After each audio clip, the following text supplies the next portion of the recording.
The sea roars against the cliffs as a reclusive tycoon walks alone, haunted by memories he cannot bury. On the same path, a young seamstress crosses his way, an encounter so brief yet powerful enough to alter both their destinies. She carries a secret stitched into her very bloodline, and he, a grief that refuses to die. What begins as a glance beneath grey skies will unravel into a love that defies class, scandal, and time itself. Where are you listening from tonight? And tell me, do you believe love can mend what the world has torn apart? Prepare your heart for the man on the cliff walk. Newport, Rhode Island, summer of 1887. The sea stretched endlessly beyond the cliffs, shimmering beneath the sun like a sheet of molten silver. The scent of salt and wild roses mingled in the air as carriages rattled along Bellevue Avenue, carrying the city's elite toward their summer palaces. It was the height of the Gilded Age, when wealth glistened brighter than the ocean, and the poor learned to move like shadows among marble halls. Lizette Caldwell adjusted the hem of her plain brown dress as she stood before the iron gates of Bellevue Manor. Her fingers were pricked and rough from endless sewing, yet her movements remained graceful, almost musical, as she lifted her sewing basket. The manor loomed ahead, 3 stories of carved stone and arrogance, its windows wide open to the sea breeze. Inside, laughter and the rustle of silk gowns echoed through corridors perfumed with lilac and money. She had been summoned to alter a set of Parisian dresses that had arrived too late for the season's opening ball. The workroom assigned to her was small, tucked between the servants' quarters and the laundry, but the light from the tall window fell perfectly on her fabric. For hours she worked in silence, her needle flashing through taffeta and lace, her mind tracing the invisible stories of those who wore such splendor.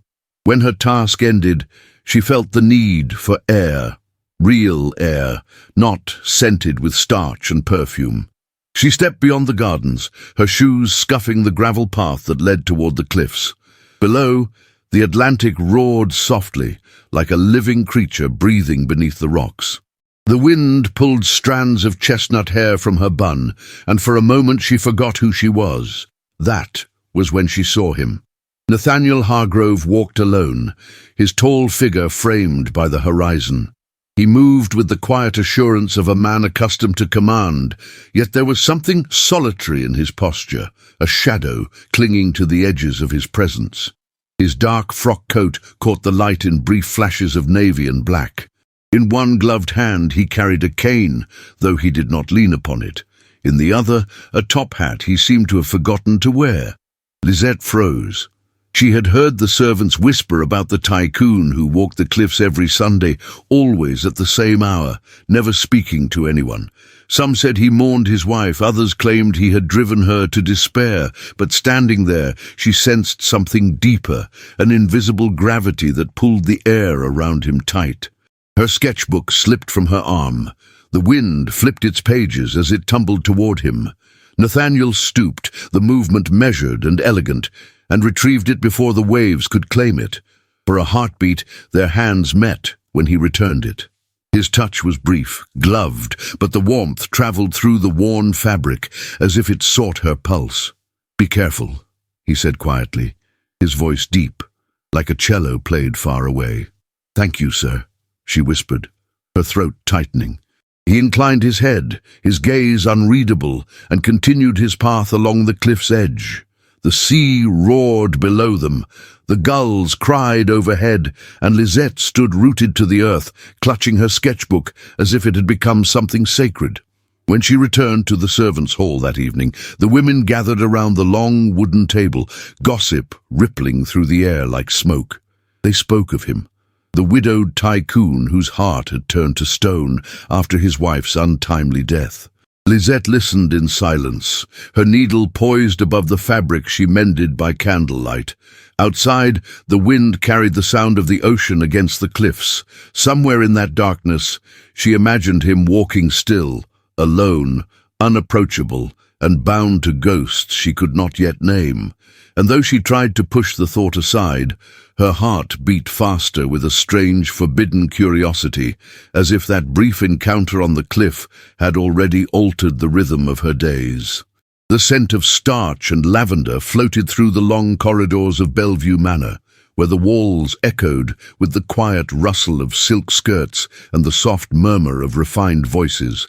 Lizette Caldwell had never stepped so deep into the heart of luxury.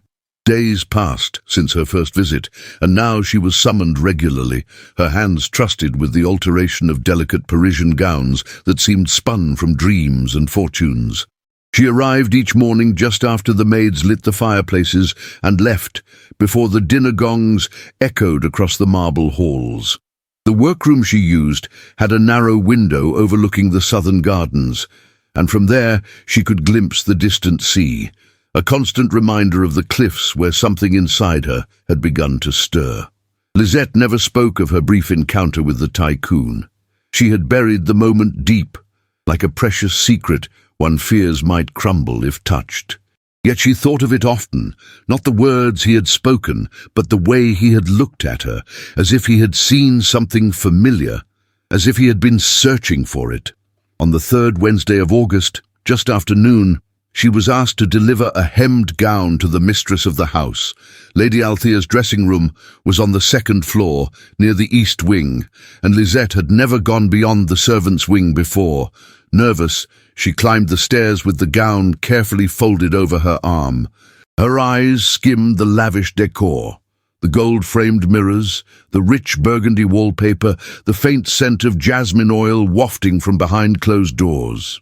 She paused at an intersection of corridors, uncertain which way to turn. Hearing footsteps, she turned toward a door left slightly ajar. Soft light poured from within, filtered through sheer lace curtains, and a hush hung in the air, as though time held its breath there. She stepped inside. The room was not a dressing chamber, but a parlor, elegant, intimate, furnished in deep blue and ivory. A faint breeze stirred the lace, and beyond the tall windows the sea glittered distantly. On the far wall hung a single painting, large, framed in gold and lit by the afternoon sun. Lizette gasped. The woman in the portrait wore a pale lilac gown, her hair swept back in soft waves, a string of pearls resting at her throat. Her expression was serene, her gaze proud, but it was the face that stole Lizette's breath. She was staring at herself, or rather at a version of herself untouched by labor, sorrow, or time. The resemblance was not merely passing, it was haunting. Lizette felt her knees weaken, her breath falter, her hand gripped the edge of a velvet chair for balance. "You're not supposed to be in here." The voice was not harsh, but clipped and precise, the kind that carried decades of discipline beneath a veneer of civility. Lizette turned, startled. A woman in her 40s stood at the threshold, dressed in sapphire silk, her gloved hands folded. Her hair was swept into a chignon, streaked with silver. Her eyes were ice. I'm sorry, I lost my way. I was looking for the dressing room," Lizette stammered. The woman did not answer at once. Her gaze had shifted, not toward the gown Lizette carried, but toward her. Her pale brows narrowed. She took one step forward. "What's your name?" "Lizette Caldwell, ma'am." The woman tilted her head, then turned to the painting. "So? It's true. She does look like her." Lizette blinked. "Her? Never mind." The woman straightened her gloves. "Lady Althea's room is the next corridor to the right. Best you go now." Lizette nodded, clutching the gown tightly as she backed out of the room. But even as she left, she could feel the woman's eyes on her, not with curiosity, but suspicion, as if Lizette had stepped not into a room, but into something sacred or forbidden. That evening, as the household prepared for a dinner party, the kitchen buzzed with activity. Silver was polished, champagne uncorked, and white gloves inspected for stains. Lizette had finished her tasks and was folding ribbons into her sewing basket when she overheard two footmen speaking in hushed tones. "She saw her," one whispered. "The new girl." "Don't be daft. She's just a seamstress. She looks exactly like her." "The lady in the blue parlour. Everyone says so. Even Miss Hargrove." Lisette lowered her gaze and said nothing, but the words clung to her like threads she couldn't untangle. Miss Hargrove, that must have been the woman in the parlour. And the portrait. Could it have been someone from the family? The question burned in her chest as she walked home that night. The streets were quieter after dark, and the lamps along the boulevard cast pools of gold on the cobblestones. She clutched her shawl tightly, the wind picking up from the ocean. On Sunday, Lisette walked again along the cliff walk, this time with her steps heavier than before. The tide crashed against the rocks below, fierce and insistent, as if echoing the unrest within her. And then she saw him again. Nathaniel Hargrove stood near a bend in the path, gazing at the horizon, his hands behind his back. He did not turn when she approached.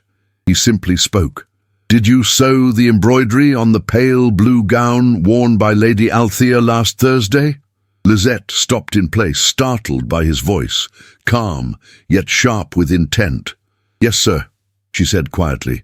She requested a pattern of ivy leaves along the hem. It was elegant, subtle. "You have a gift for knowing where to stop." He turned his head then, his eyes meeting hers with an intensity that sent a tremor through her spine. "Many embellish without restraint. You do not." She didn't know what to say. A compliment, yes. But more than that, it was a recognition, a seeing, not of her work, but of her. "Thank you," she managed. He nodded once, then resumed his walk. But this time his steps were slower, as if he expected or wished her to follow. She did not. She remained still long after he disappeared behind the curve of the path, her heart thudding in her chest. His voice lingered in her mind, low and deliberate. "You know where to stop." But Lisette did not know where any of this was going. All she knew was that she had seen her own face framed in gold, that a stranger had looked at her with fear, and that a man whose name was spoken in hushed tones had turned his gaze upon her and did not look away. The wind shifted along the Rhode Island coast, carrying with it the first hints of autumn. Though the days remained warm, there was a hush in the air, a quiet anticipation that seemed to seep into every corner of Newport society. At Bellevue Manor, the golden season had not yet dimmed the lavish routines of the elite. Servants polished banisters with greater urgency. Tailors and dressmakers worked past dusk, and in the shadows of great houses, secrets blossomed like night roses, unseen but undeniably fragrant. In the solitude of the small workroom tucked beneath the east wing, Lisette Caldwell bent over a length of cream silk, her needle dancing like silver lightning through the fabric. But today, she was not working on a commission. She had stayed behind after the others departed, claiming she needed to finish pleating. In truth, she had drawn out her sketchbook, the one with the frayed edges and the faint salt scent from the day it had fallen near the cliffs. She turned to a page she had begun 2 nights before, a figure in profile, tall and austere, standing against a jagged horizon. His coat was detailed with care, every pleat of his waistcoat drawn with almost reverent attention. But it was not his clothing that she labored over, it was the expression, the slight downturn of his mouth, the sharpness of his gaze, the loneliness wrapped in composure. She had drawn him from memory, yet it was as if he had lived within her pencil all along. Nathaniel Hargrove. She did not understand what bound her to that face. He was powerful, distant, and carried the weight of grief like a shroud over his shoulders. And yet, ever since their second encounter, she felt his presence flickering in the back of her mind, like candlelight under a door. That evening, as twilight painted the sky in strokes of lavender and gold, a footman from the manor brought a sealed note to the servants' entrance. His gloved hand trembled as he handed it to the head housekeeper, who frowned, reading the name aloud. "For Miss Caldwell?" Gasps rippled around the room like a dropped dish. Lisette, who was rinsing lace in a porcelain basin, turned slowly. "It's from Hargrove House," the housekeeper added, eyes narrowing. "Delivered by his own man." A hush fell. Lisette dried her hands on her apron, took the envelope, and read the contents silently. It was not long, nor was it adorned with flattery. It was a request written in the formal hand of Mr. Hargrove's private secretary. Mr. Hargrove requests Miss Caldwell's services in tailoring a special garment for his aunt, Mrs. Prudence Elridge. Given the delicate nature of her condition and her particular tastes, he wishes for someone with discretion, talent, and patience. Should Miss Caldwell agree, she's invited to attend Hargrove House on Thursday at 11 o'clock. There was no signature from Nathaniel himself, and yet she felt his voice in the restraint of the wording, in the precision of the request. She arrived punctually, dressed in her best working gown, a modest moss-green wool with a starched collar, a bronze brooch at her throat, and her tools in a neat leather case. The carriage that had been sent for her passed through wrought iron gates and a winding drive lined with sycamore trees, just beginning to yellow. Hargrove House stood at the edge of the cliffs, its stone facade softened by ivy and years. It was grand, but not ostentatious, and the moment she stepped inside, Lisette sensed something quieter than wealth, a melancholy elegance, a place inhabited not by vanity, but by memory. Mrs. Elridge greeted her in a sitting room filled with pale blue tapestries and vases of dried lavender. She was frail but sharp-eyed, with fingers that trembled when she touched the lace samples, but never lost their precision. Lisette listened attentively, offering fabric options, measuring twice, sketching a neckline that would flatter her posture and minimize discomfort. "She's quite the listener," the old woman remarked to her nephew, who stood by the window watching the sea. Nathaniel had not spoken a word to Lisette since her arrival. But now, as the session ended and Mrs. Elridge retired to rest, he turned to her and said, "You remembered the fall of the sleeve. Few ever do." But Lisette, caught by surprise, looked up at him. "It's the weight of the lace, sir. It pulls differently at the elbow than at the shoulder." He nodded. "I see you notice what others overlook." There was no compliment in his tone, only observation, like a man marking the movement of tides. And yet in that moment Lisette felt seen, not as a servant, not as a resemblance, but as herself. He gestured toward the parlour. "Would you care for a glass of lemonade before your return?" She hesitated. It was not proper, but her voice betrayed her restraint. "Yes, sir." The parlour was warm, filled with the soft ticking of a clock and the scent of wood polish. The windows faced west, where the sun dipped low, bathing the room in amber.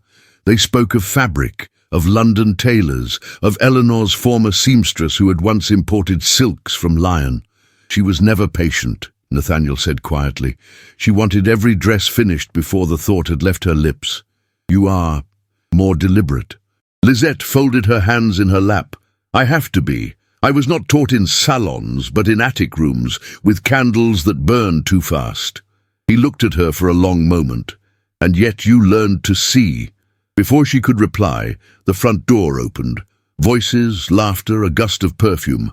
Two young men entered the house, clearly intoxicated, their coats unbuttoned and their boots dusted with street grime. One of them, a blond man with flushed cheeks, stumbled into the parlour without knocking. "Well, well," he said with a smirk. "Nathaniel, you sly fox, and here I thought you were still in mourning." Nathaniel's jaw tensed. "You are interrupting." The man turned to Lisette. "And who is this vision in wool? A governess?" No. Let me guess. Seamstress?" Lisette stood, trying to excuse herself, but the man stepped closer, wine on his breath and mockery in his eyes. "Ah, the new trend," he laughed. "Falling for the working girl. Or is she the one doing the falling, hoping to climb the ladder of lace and silver?" "Get out," Nathaniel said, his voice low and controlled. But Lisette's cheeks burned. Her dignity felt like a fragile thread stretched too far. "Excuse me," she said, her voice trembling. "I believe my work here is finished." She turned, heart pounding, tears stinging the backs of her eyes. She had reached the vestibule when she heard hurried steps behind her. "Miss Caldwell." She stopped. He stood in the doorway, without his coat, his cravat loosened, his eyes shadowed by something between fury and regret. "I apologize for what you endured. He will not return here." She shook her head, unable to meet his gaze. "It's not your fault, sir," she whispered, "but I must go." And she did. She walked down the steps and into the dusk, the wind catching her skirts, her dignity clutched in trembling fingers. Behind her, the servants watched through parted curtains, shocked. For Nathaniel Hargrove, the untouchable Tycoon, had followed her, not once but twice, and this time he had done so not by accident but with intention, and in that breach of decorum something had shifted. A thread between worlds had been pulled, one that neither society nor silence could easily mend. The morning after the scandal, Newport awoke buzzing with a kind of poisonous delight that only gossip could breed. Servants whispered in corners, ladies whispered behind fans, and every whisper had the same name upon it: Lizette Caldwell. By noon, her quiet grace had been transformed into rumor, her modesty into a story that spread faster than truth. They said she had caught the attention of the Tycoon. They said she had been seen leaving his house at dusk, her cheeks flushed, his coat over her shoulders. No one spoke of the insult that had driven her away or the humiliation she had endured. Lies required less detail and far more imagination. By the end of that week, the lady of Bellevue Manor had her decision. The housekeeper, with pity in her eyes, handed Lizette her final payment and a folded note. "You're no longer required, Miss Caldwell," she said softly. "There are appearances to maintain." Lizette nodded, her face pale but dry-eyed. She packed her scissors, her thread spools, her little sketchbook, and left without argument. Pride, thin as it was, held her upright as she crossed the iron gates for the last time. The boarding house on Spring Street became her refuge, a modest place that smelled of soap and coal dust, filled with the weary silence of working women who had long stopped believing that life would ever be kind. Her room overlooked a narrow alley, and at night she could see the faint shimmer of the ocean beyond the rooftops. Days passed in dull repetition. She stitched lace for a local shop, earning barely enough to pay for her meals and rent, but her thoughts, those she could not still. Nathaniel's voice returned to her in the quiet, not in words, but in the echo of his calm restraint. The way he had looked at her after the insult, not with pity, but with something deeper, something that made her heart stumble every time she remembered it. Then one evening, as the gas lamps flickered to life along the street, there came a knock at her door. She hesitated, wiping her hands on her apron, and opened it. He stood there, tall, somber, hat in hand. "Mr. Hargrove," she breathed. "May I come in?" Her heart hammered. "Sir, this is not— I will not stay long," he interrupted gently. "I only wish to speak, nothing more." She stepped aside, her throat tight. The lamplight trembled across his face as he entered, casting soft shadows along the sharp lines of his cheekbones. His dark coat carried the faint scent of rain, as if he had walked rather than taken a carriage. "You shouldn't have come here," she said quietly, shutting the door behind him. "I know." His voice was calm, but she could hear the exhaustion beneath it. "Your dismissal. It was because of me. I thought perhaps I could make amends." "I need no amends," she replied, forcing steadiness. "Only peace." He studied her then, eyes narrowing slightly. "Peace is rare, Miss Caldwell, and seldom free." She lowered her gaze, her hands fidgeting with the edge of her sleeve. "If you've come to offer me charity, I must refuse." "Not charity." His tone softened. "Employment." She froze.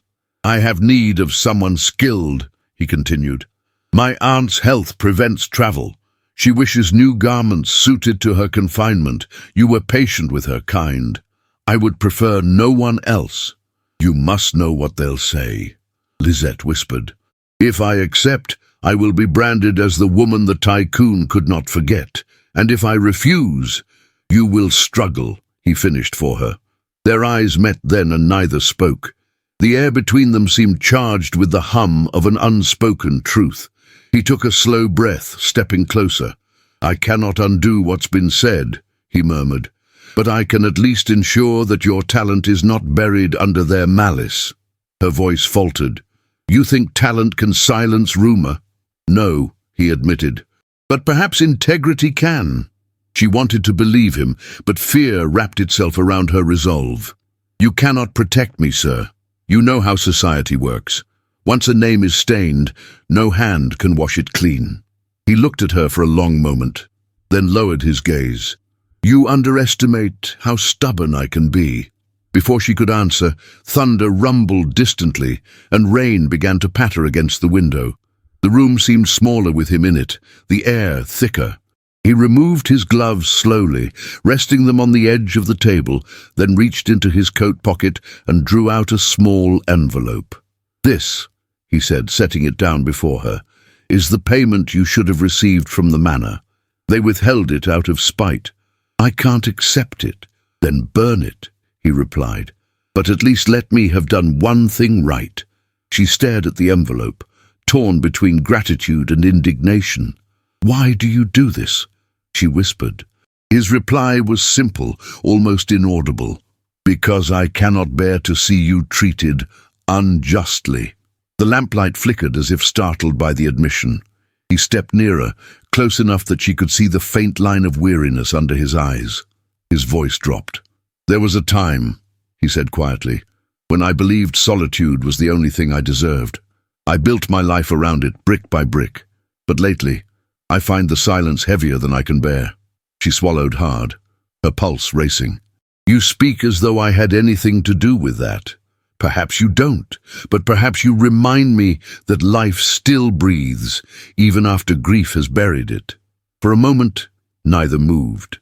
The rain grew louder, tracing silver trails down the window pane. Then, almost without thought, he reached toward her, his fingers brushing the back of her hand. The contact was brief but electric, like the meeting of two storms. Lizette's breath caught.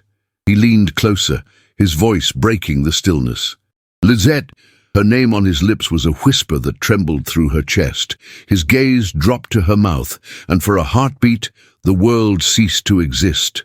The lamp, the rain, the distant hum of carriages, all vanished beneath the weight of what might happen next. But he stopped, his jaw tightened, and he stepped back. "I'm sorry," he murmured, his voice rough. "This was a mistake." Lisette turned away, blinking back tears she refused to let fall.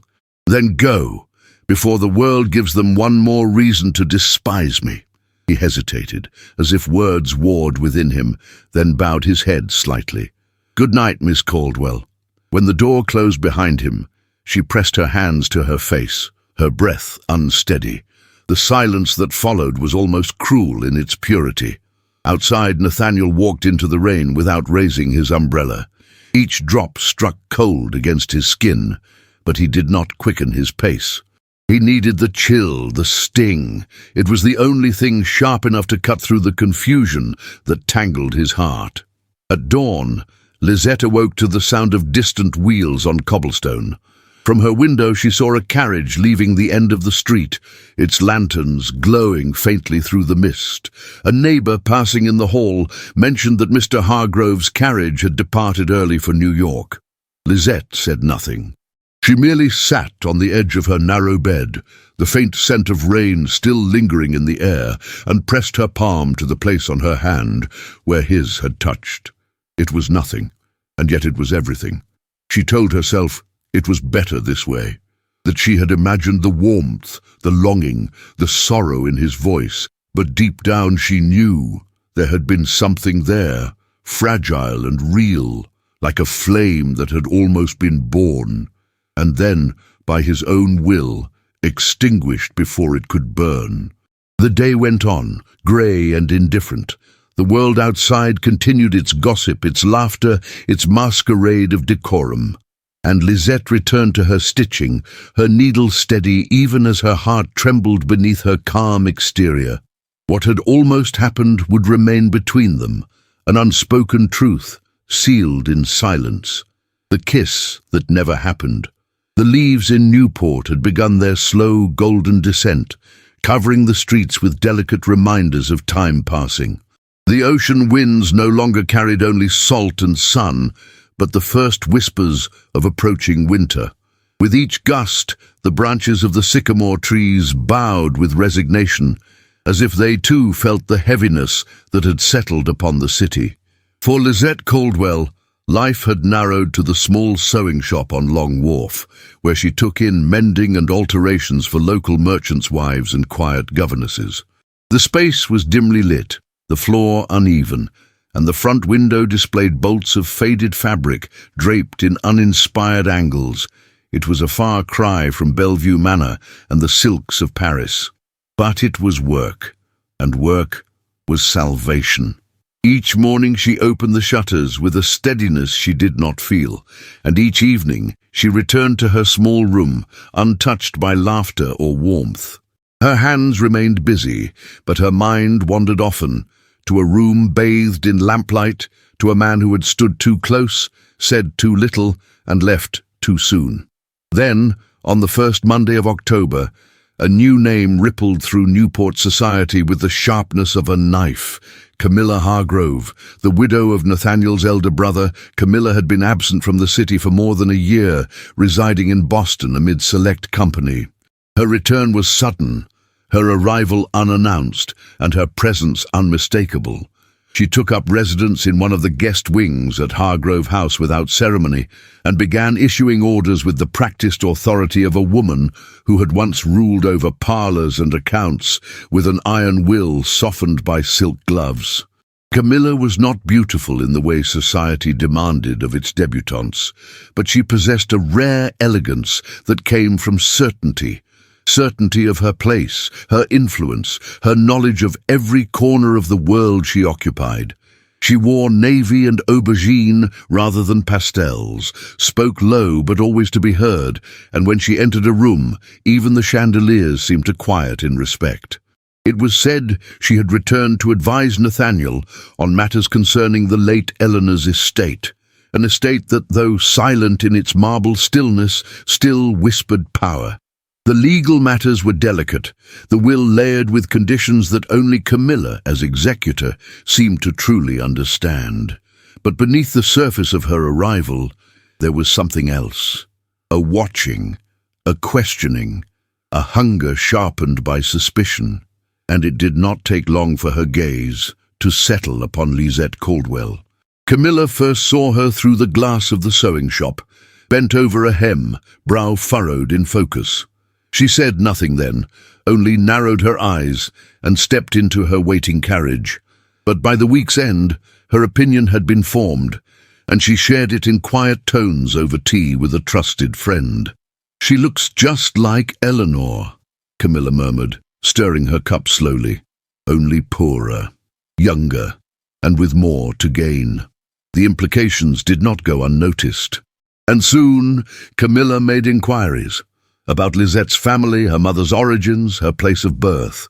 The records were scarce, but the questions themselves were enough to sow seeds of doubt. At the same time, Nathaniel returned to Newport. His arrival was marked not by a public announcement, but by the sight of his black carriage moving through the avenues of the city once more. The townsfolk watched closely. Would he visit the sewing shop? Would he be seen near Spring Street? He was not. Instead, the invitations were sent.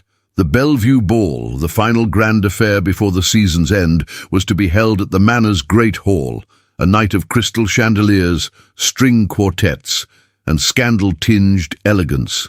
And when the guests arrived in their finery, gasps echoed through the room. Nathaniel Hargrove entered with Camila on his arm. She wore a deep burgundy velvet gown with jet beading, her silver hair swept into a regal coiffure.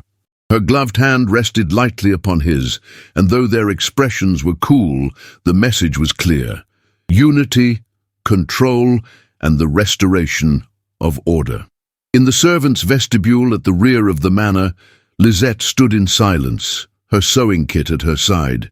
She had been asked, not by the hostess, but by one of the harried maids, to assist with last-minute mending. A torn hem here, a broken clasp there, nothing more. But when she had entered the house, the walls had whispered to her, And now, standing behind the curtains of the grand ballroom, she watched him. Nathaniel. He moved with measured grace, his face unreadable, but Lisette could see the tightness in his jaw, the restraint in every motion, and when he turned, when his eyes scanned the room with that familiar haunted focus, they found hers. The moment hung suspended. She stood half in shadow, her gown plain and her hands ink-stained. He stood bathed in gaslight, dressed in black and white, the picture of impossible distance, but their eyes met, and the world fell away. For one breathless instant, the room disappeared. The music, the murmurs, the glittering chandeliers. There was only that look, recognition, regret, longing that had not died but merely slept. Then Camila turned to him, speaking softly, her hand tightening on his arm. Nathaniel blinked, the spell broken. He inclined his head toward Camila, murmured something, and allowed himself to be led away. Lisette exhaled, her fingers trembling. She had told herself she had forgotten him, that his silence meant closure, that their story had ended with the closing of a door on a rainy night, but lies, even whispered to oneself, eventually unravel. As the ball continued, Lisette returned to her post, her stitches uneven, her heart raw. She finished her duties and slipped away before midnight, leaving through the back corridors like a ghost, unnoticed, unmissed. But as she stepped into the cold night air, a gust of wind lifted the lace from her basket, sending it into the garden. She chased after it, her shoes crunching on gravel, and there, beneath the elm tree near the fountain, she found the fabric. And him. Nathaniel stood alone, his hands clasped behind his back, staring at the stars. He turned at the sound of her steps, his expression unreadable. "I didn't think you'd come tonight," he said quietly. "I was not invited," she replied. A pause. "I shouldn't have brought Camila," he admitted. "But appearances—" He trailed off. "Appearances matter more than truth," she said, not as a question but as a verdict. He stepped closer. "No, but sometimes they cost less." Their eyes met again, closer now, unprotected. "Why did you look at me like that?" she whispered. "In the ballroom. Because I remembered what it felt like," he said, his voice low. "To be seen." She wanted to speak, to ask what that meant, but the door opened behind them and laughter spilled out, shattering the fragile intimacy of the moment. He did not touch her. She did not stay. And yet something had shifted again. A current beneath still water, a tremor beneath polished marble. The other woman had arrived. But the story, it seemed, was far from over. The days that followed the Bellevue ball were wrapped in a deceptive quiet, like the stillness of the sea before a storm. In parlours and drawing rooms across Newport, ladies spoke in carefully modulated tones of the man who had returned to society and the woman who had once been dismissed from it. But beneath the delicate lace of those conversations, tension simmered. The kind born of stories untold and glances that lingered too long. Nathaniel Hargrove sat alone in his study at Hargrove House, the fire crackling low in the hearth. The room, lined with shelves of law books and ledgers, smelled faintly of old paper and tobacco.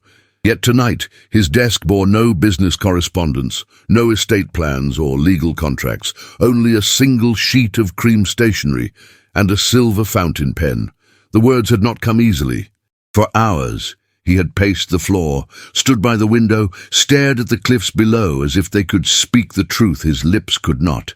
But in the end he wrote, not because it was safe, but because silence had become unbearable. "Miss Caldwell, I do not expect forgiveness nor understanding, but I owe you truth, though I have been cowardly in delivering it face to face. Eleanor, my late wife, was ill for much of our marriage. Not with something seen, but something that gnawed from within, dark moods that no physician could mend, no affection could heal. She wore charm like a mask, but when alone she would unravel. I lived between tenderness and terror. I do not speak of it to tarnish her memory, only to explain the man I became, wary, withdrawn, and afraid to love again. When I met you, I was not seeking companionship, but you were not easy to overlook. You possessed silence that spoke louder than most men's speeches. You noticed details others missed. You walked the same cliffs I haunted, and did not flinch when I looked at you. You shattered the solitude I had come to worship as penance, and now I am left wondering if I deserve to feel the stirrings of something almost like peace. I do not expect a reply, only that you know the moments we shared were never meaningless to me. Yours sincerely, Nathaniel Hargrove. He sealed the letter with wax, his initials stamped into the deep red. He gave it to his footman with strict instruction, to be delivered to Miss Caldwell. No one else. But he did not know that Camila stood in the corridor watching. She had learned long ago that power came not only from wealth, but from access. The right keys, the right words, the right knowledge at the right moment. And she had long since grown suspicious of the seamstress, who shared a face with a woman buried 6 feet beneath Hargrove soil. As the footman stepped away, Camila moved without hesitation. She took the letter from his hand, smiling coldly. "I shall see that it reaches her promptly," she said. The servant, accustomed to obedience, bowed and said nothing. Camila returned to her private chamber, shut the door, and lit a candle. The flame danced as she held the letter above it. For a moment she hesitated. The wax was warm in her fingers, the paper untouched. But then, as if steeling herself against weakness, she pressed the edge to the fire. The flame caught instantly, curling the parchment, blackening the words Nathaniel had written so carefully. In seconds, it was ash. She reached into her desk, drew out fresh paper, and began to write. "Miss Caldwell, I regret to inform you that our interactions, though perhaps significant to you, were never intended to extend beyond courtesy. I apologize if my behavior was misinterpreted. I wish you well in your future endeavors, and ask that you not seek further contact. Respectfully, Nathaniel Hargrove." She forged his signature with practiced ease, folded the page, sealed it, and summoned a maid. "See that this reaches Miss Caldwell at once." But when Lisette received the letter, she read it in silence, standing by the narrow window of her room. The light outside was dimming, the horizon painted in pale lavender and soft gold, but her hands, usually so steady, trembled as her eyes moved across the lines.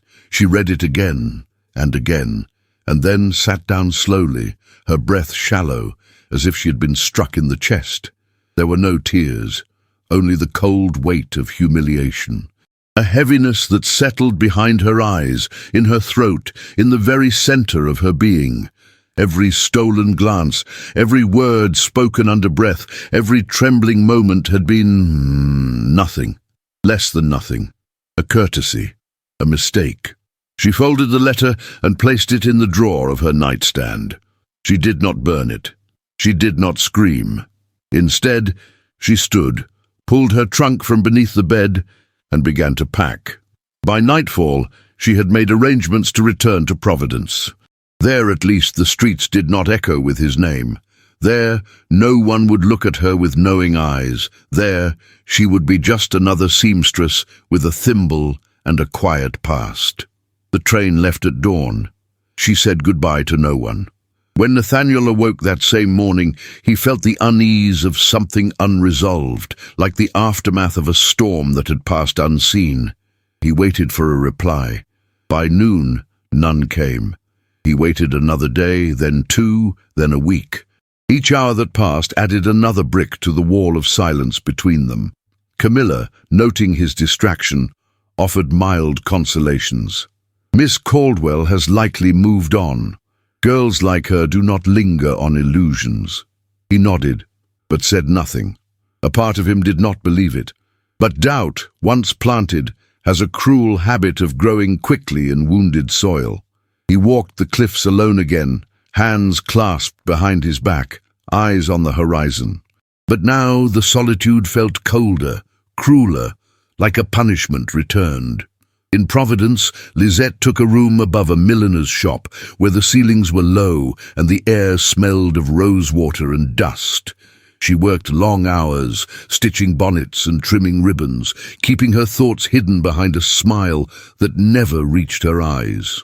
At night, she opened the drawer beside her bed and looked at the letter once more. She no longer read the words. She no longer needed to. But she had not yet found the strength to tear it apart.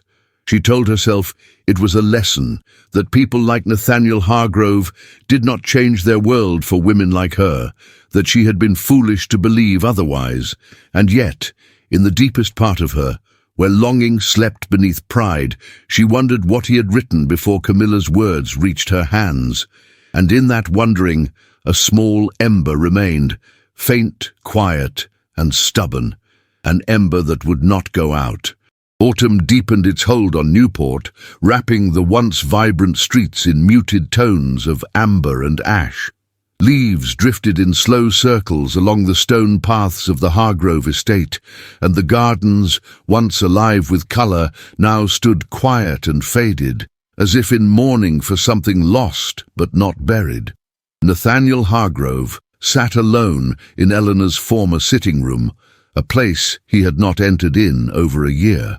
Dust clung to the velvet upholstery, and the fireplace had long gone cold. The air still held a faint trace of her perfume, violets and cedarwood, but time had softened the scent into a memory. He stood before the grand writing desk, its surface untouched since her passing. As his fingers brushed over the mahogany, something caught his eye, a thin, leather-bound book half tucked behind a stack of old fashion plates. Curious, he pulled it free. It was Lizette's sketchbook. His breath halted. He recognized her script on the inside cover, simple, unadorned. He had seen her carry this once, cradled against her chest like something sacred. Now it lay in his hands, the edges worn, the pages curled ever so slightly from handling. He opened it, and the world stopped. There were gowns, yes, elegant, modest, flowing with a quiet sort of artistry, but there were also portraits, not of clients, not of faceless mannequins, of him, his profile, drawn with delicate precision, the way he stood at the cliffs, the line of his jaw when he thought no one watched. His eyes shaded with the weight of solitude. She had captured not just his likeness, but his essence. Each page was a confession she had never spoken aloud. Nathaniel sat, sketchbook trembling in his hands, his throat tight with something that felt dangerously like hope and dread. How could he have doubted her heart? How could he have let silence fester into loss? He turned to the final sketch, an unfinished piece, a woman in a lilac gown. Her face was incomplete, only the outline drawn. Yet even without the features, he knew who it was meant to be, Eleanor. He closed the book with care and stood, resolve hardening in his chest. There were questions too long left unasked, shadows that had lingered unchecked, and there was only one man who might have the answers he now needed. By afternoon, Nathaniel found himself outside the ivy-covered home of Mr. Bartholomew Armitage, the portrait artist who had once painted his wife. The house, nestled on a quiet lane, smelled faintly of linseed oil and turpentine. Inside, the walls were lined with canvases both finished and forgotten, and the man himself, thin, hunched, with greying curls, stood amidst them like a forgotten brushstroke. "Mr. Hargrove," the painter greeted, startled. "I hadn't expected. I need to ask you about Eleanor's portrait." The artist's gaze darkened, his hands stilling. "I remember every stroke of that painting. I need to know, did she ever mention a sister?" Armitage hesitated. Then slowly he crossed the room to a narrow drawer, pulled it open, and retrieved a folded letter, yellowed with age.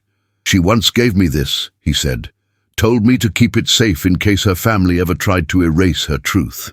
Nathaniel unfolded the brittle paper. The handwriting was Eleanor's, fluent, forceful. "If anything happens to me, remember this. My mother had another daughter, born in secret, cast aside like shame. Her name is not mine, but she has my blood. They sent her mother away in disgrace to preserve the Hargrove name. But my sister exists, and I have seen her eyes in the mirror of my own." Nathaniel read the letter twice, his hands tightening. Lisette. The resemblance had never been mere coincidence. The symmetry of the face, the unspoken connection, the ache he could never explain. "She is Eleanor's sister," he whispered. Armitage nodded solemnly. "And you didn't know?" Nathaniel shook his head. "But Camila must have." And now it all made sense. Camilla's sudden return, her intrusive presence, her efforts to suppress Lisette's involvement, her quiet obsession with the estate and its succession. She had feared this truth would surface, and had tried to erase it. Nathaniel's jaw tensed. Without another word, he thanked the artist and departed, the wind biting at his coat as he stepped into the gathering dusk. He had to find her. In Providence, Lisette worked late into the night, her fingers sore from embroidery, her eyes heavy with sleep she never fully surrendered to. Her new employer, a stern widow named Mrs. Greaves, kept a tight house.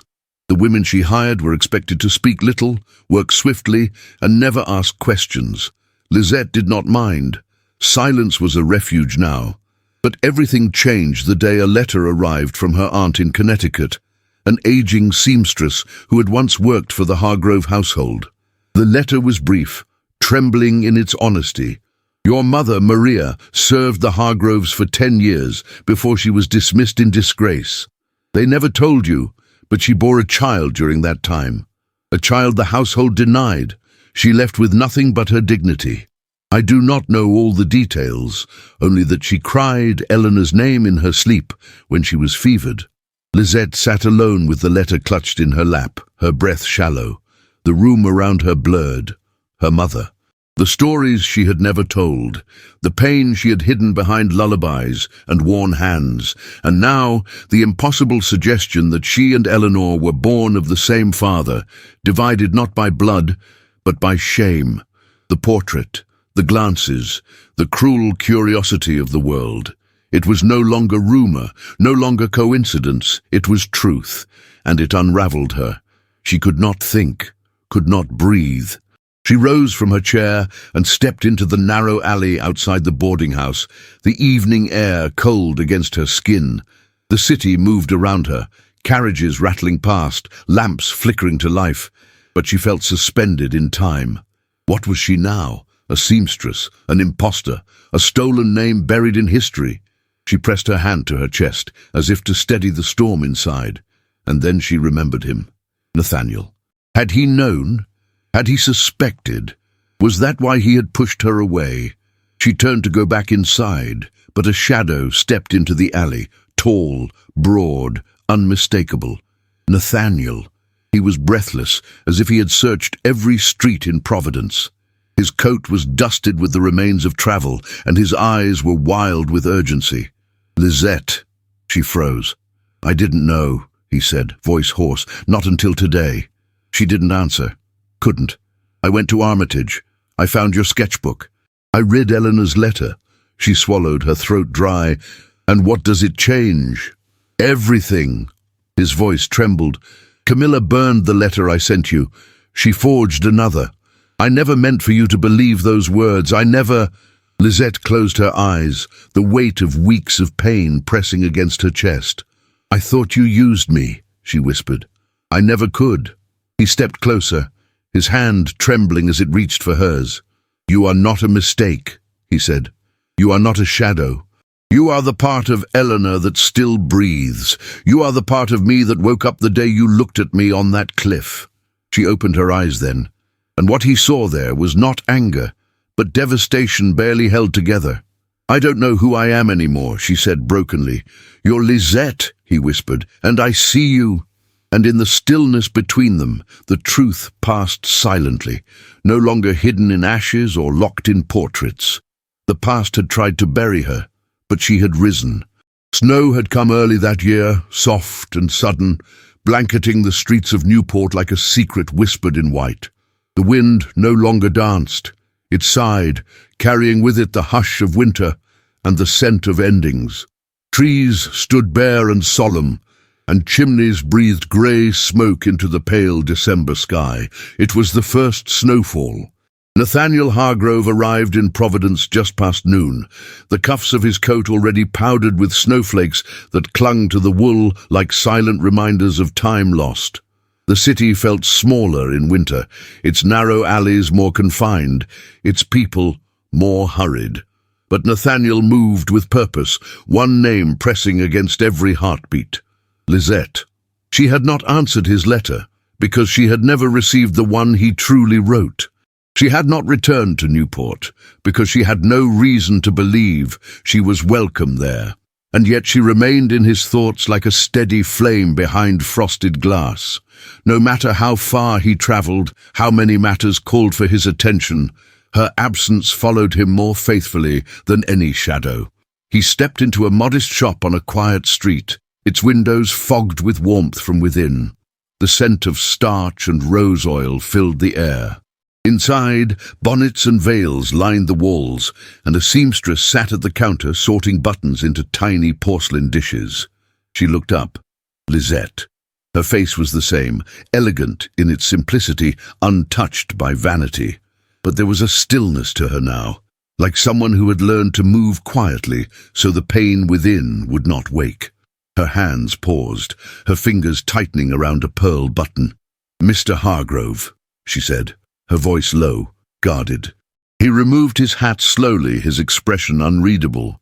"I hoped you might still be here." "You found me," she replied, returning the button to its dish. "What do you want?" 5 minutes of honesty, nothing more." She did not agree, but she did not send him away either. The back of the shop was small, a sewing room with spools of thread stacked neatly on the shelves, and a faint scent of pine from a branch tucked in a glass jar. Lisette sat beside the window, the snow falling silently outside. Nathaniel stood a few paces away, his gloved hands clasped tightly.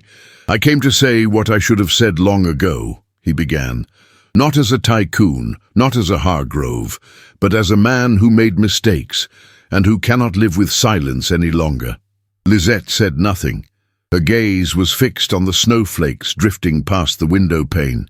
"I wrote you," he continued. "I wrote with every truth I had, about Eleanor, about myself, about the way you walked into my world and made it feel alive again. But Camila intercepted it. She burned my words and gave you her own." Her eyes flicked to him, sharp, wounded. "And I was just meant to believe that, after everything, that you would have chosen someone like me over your past, your name, your estate." He took a step forward, pain etched into his features. "I didn't choose any of it. I was born into it. But you, I would have chosen. Silence. The kind that lingers before a confession or a goodbye." Lisette stood slowly, her hands trembling at her sides. "Then tell me," she said. "Tell me everything, not with promises, with truth." Nathaniel's voice dropped, weighted by memory.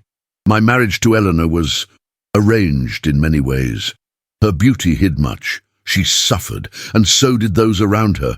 I stayed because I thought duty would save her, but it didn't. And when she died, I buried not only her, but everything that remained of myself." He stepped closer, "until I met you. And I saw in your silence a kind of courage I'd never known. You reminded me that life doesn't have to be loud to be full, that tenderness can be quiet, that love, if it dares to bloom again, might not come with fanfare but with stillness." She turned away, her breath fogging the glass. "You say that now," she whispered, "but the world you come from would rather see me forgotten than beside you." He reached out, but stopped before touching her. "Then let me leave that world behind." She closed her eyes, torn between longing and fear. "I don't know what I am anymore," she said. "I am the daughter of a maid, the half-sister of a woman whose name I never knew to claim. I am a seamstress who fell in love with a man she had no right to want." He spoke her name with a tenderness that trembled. "Lisette," but she did not answer.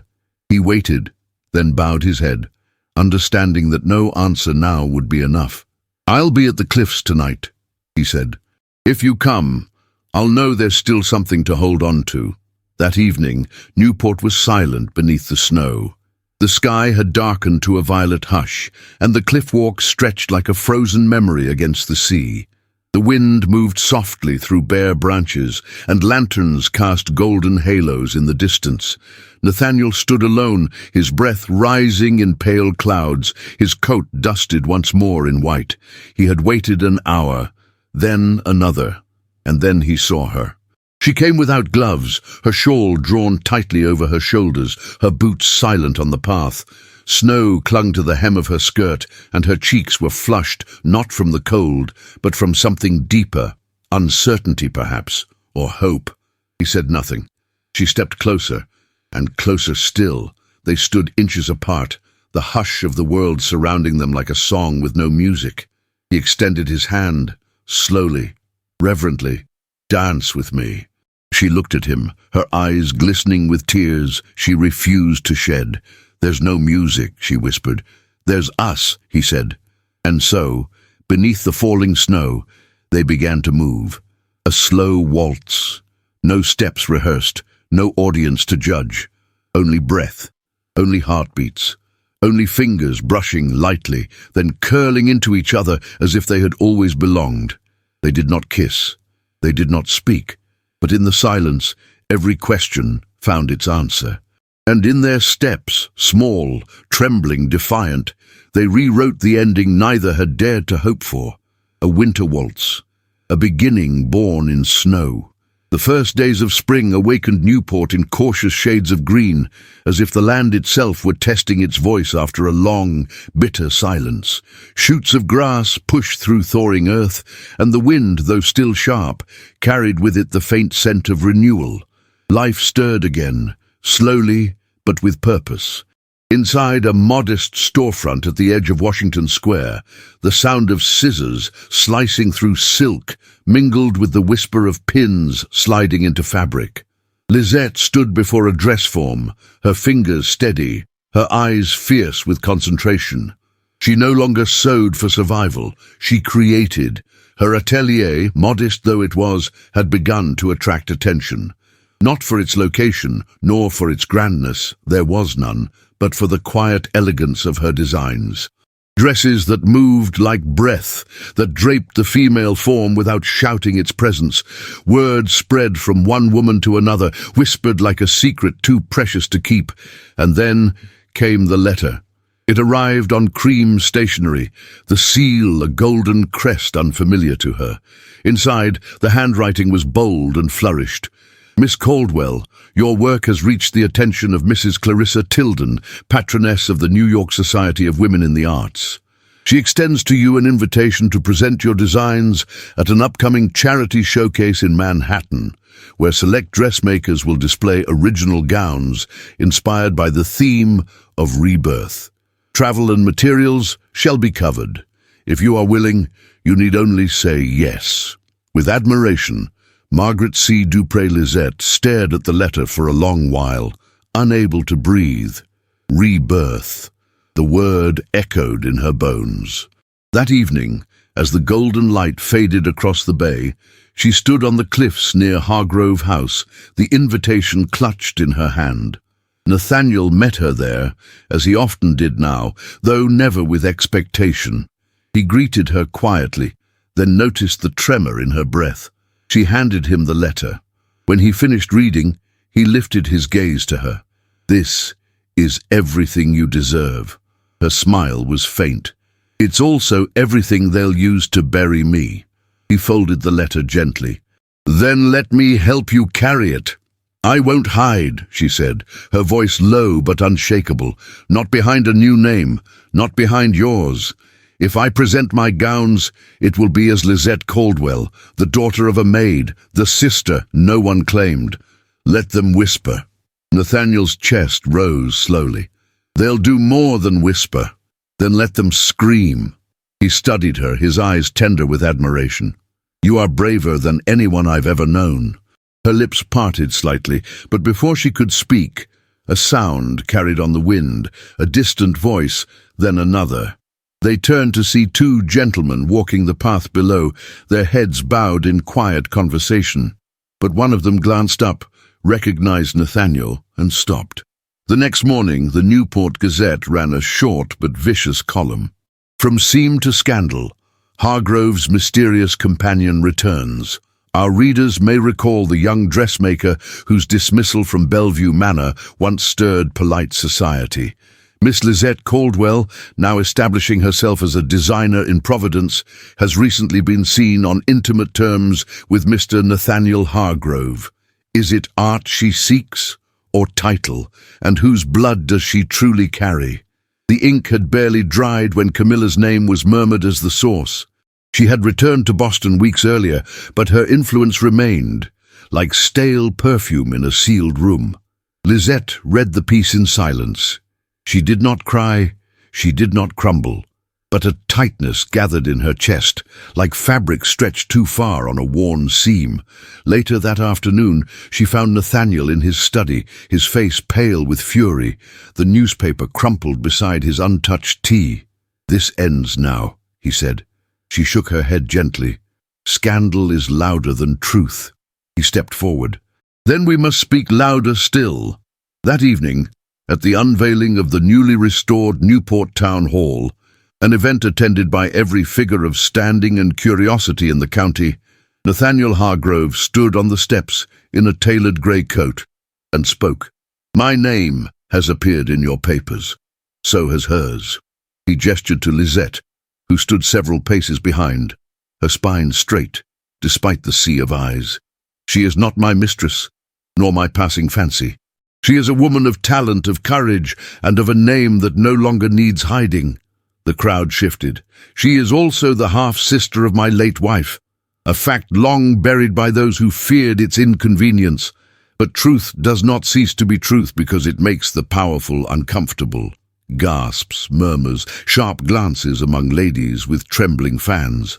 "And Miss Caldwell," he continued, "will be presenting her work in New York as herself, not because of me, not because of her blood, but because she has earned it stitch by stitch." He turned to her then. "I will not ask you to stand behind me. I will always stand beside you." The silence was deafening. Then a single clap, then another, and another. Lizette felt her breath catch, her heart stutter. In that moment, surrounded by judgment and admiration in equal measure, she did not lower her eyes. She took a step forward, joining him. Their hands found each other not in desperation, but in defiance.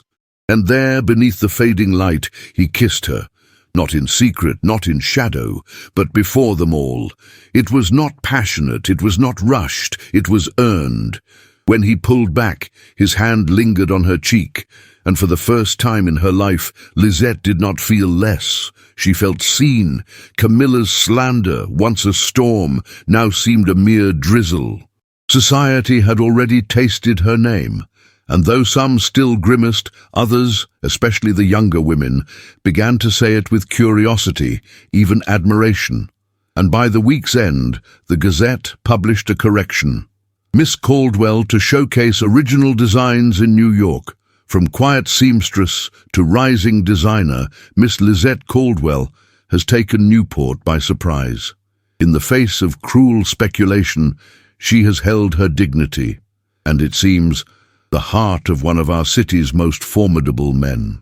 But Lizette did not need print to affirm her worth. She had chosen the truth, and it had chosen her back. By early May, Newport had awakened in full bloom. The bitter memories of winter melted into gardens of tulips and lilacs, and the ocean, now tinged with green, sang softly against the cliffs like a lullaby meant for dreamers. The season had returned not only to the land, but to the hearts of those who had endured its storms. On a quiet corner of Spring Street, sunlight spilled through the windows of a modest atelier. Lace curtains swayed gently with the breeze, and inside, the scent of freshly pressed muslin and tea roses filled the air. Clients came and went with quiet reverence, for the name above the door now carried weight, not because of wealth, not because of gossip, but because of beauty. Lizette Caldwell. Her gowns were spoken of with awe among the younger debutantes, and with grudging admiration among older society matrons.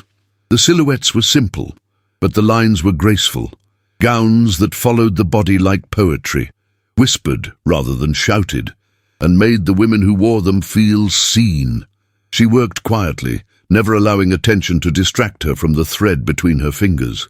Success, to Lisette, was not in the applause but in the way fabric moved when a woman stood a little taller in it, and Nathaniel, he was never far.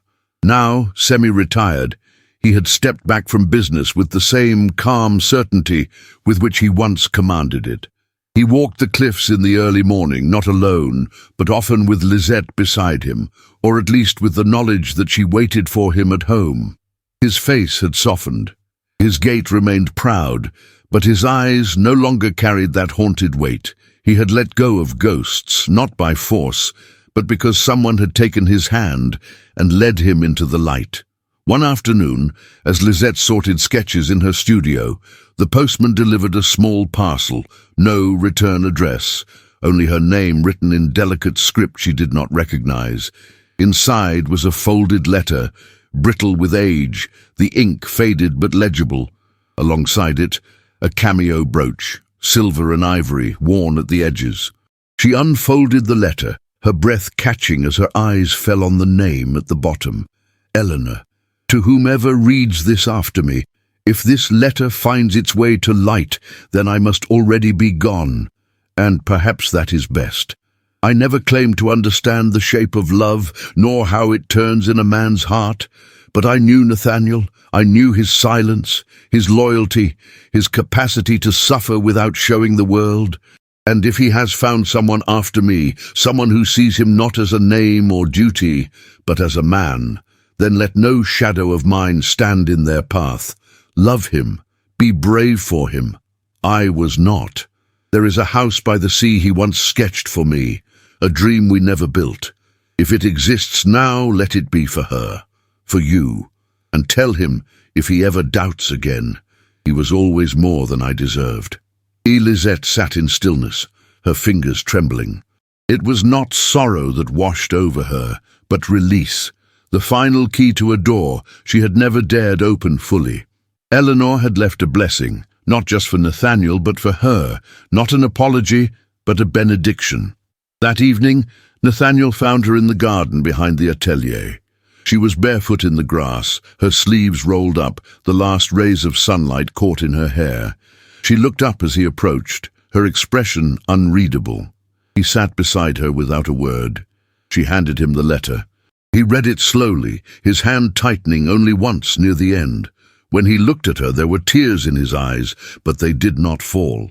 She forgave me, he said quietly. She freed you, Lisette corrected gently.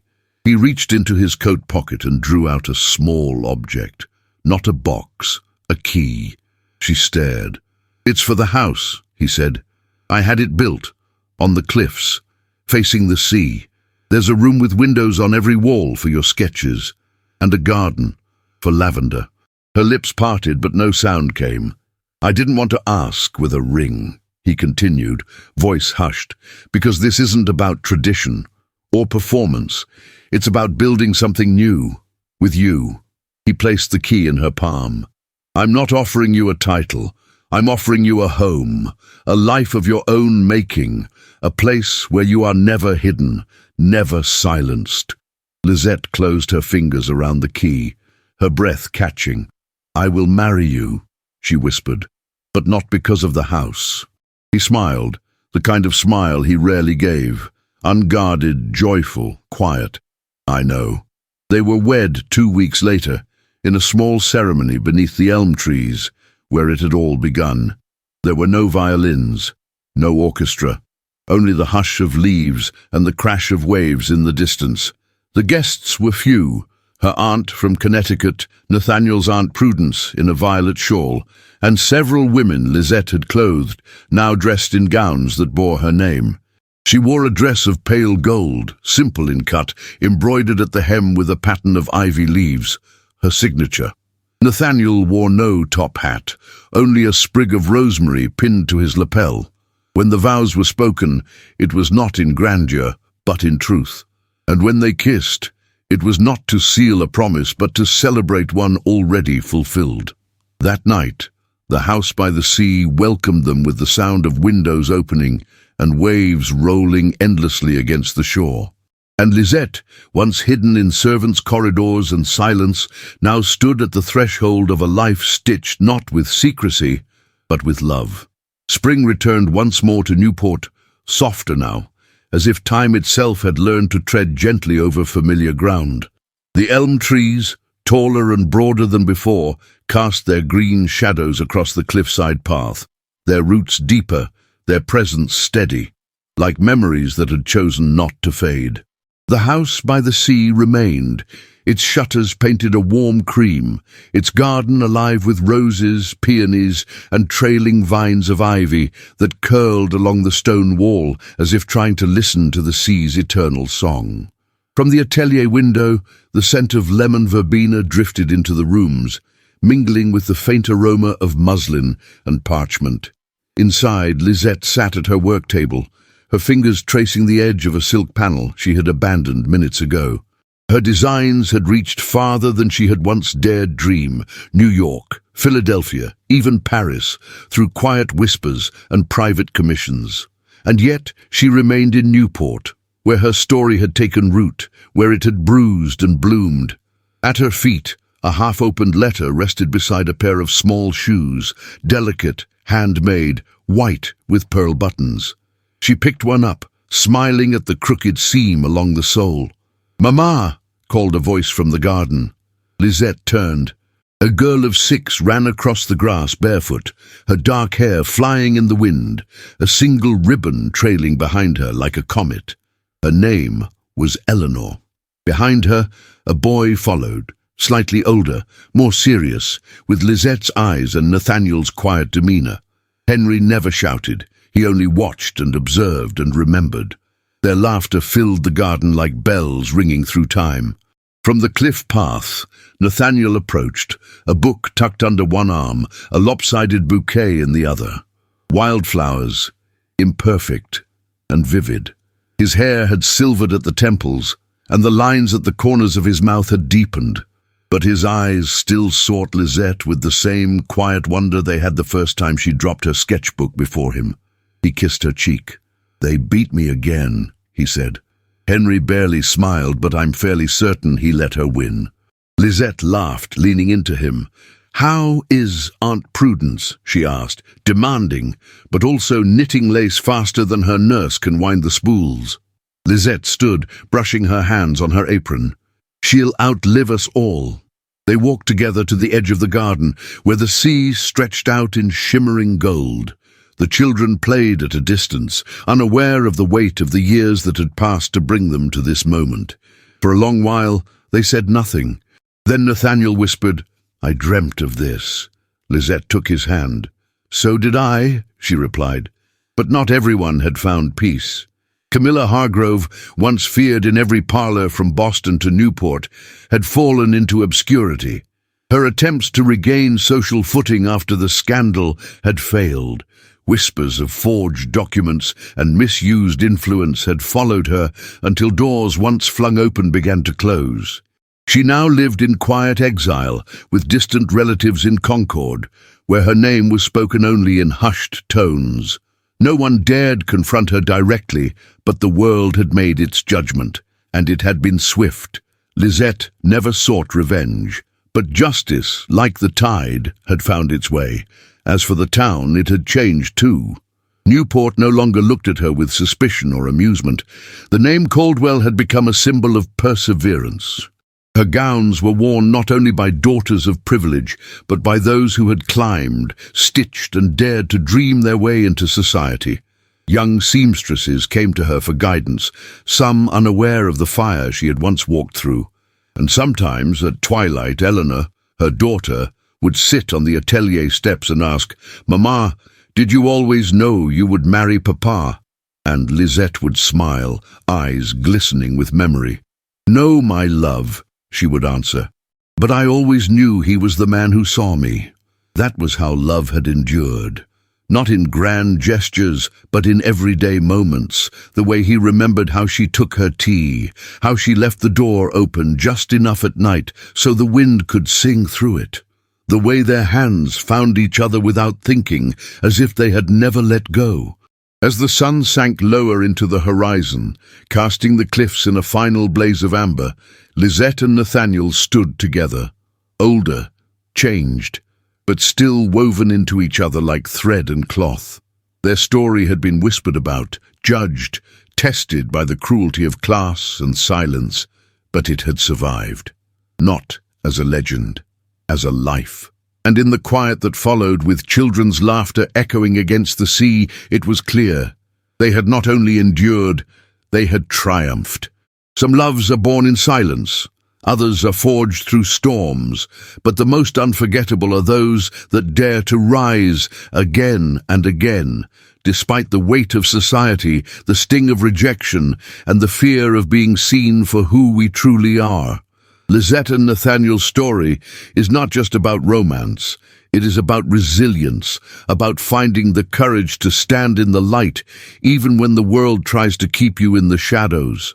It reminds us that our worth is not defined by birth, status, or gossip, but by the strength of our hearts and the truth we refuse to silence.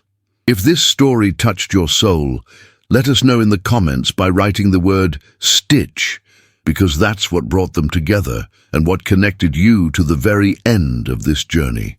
Share this story with someone who believes in second chances, in quiet strength, and in the kind of love that doesn't need noise to be powerful.